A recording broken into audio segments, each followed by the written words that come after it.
guys, so today I'm gonna teach you how to build a calculator app. Okay, so step one, you gotta open Xcode. I really can't type today. We're gonna try that again.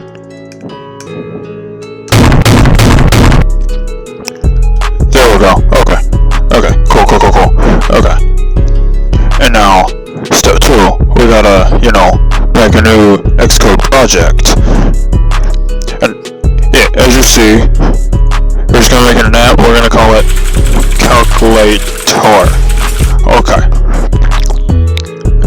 Alrighty. And step three. And now we write some code.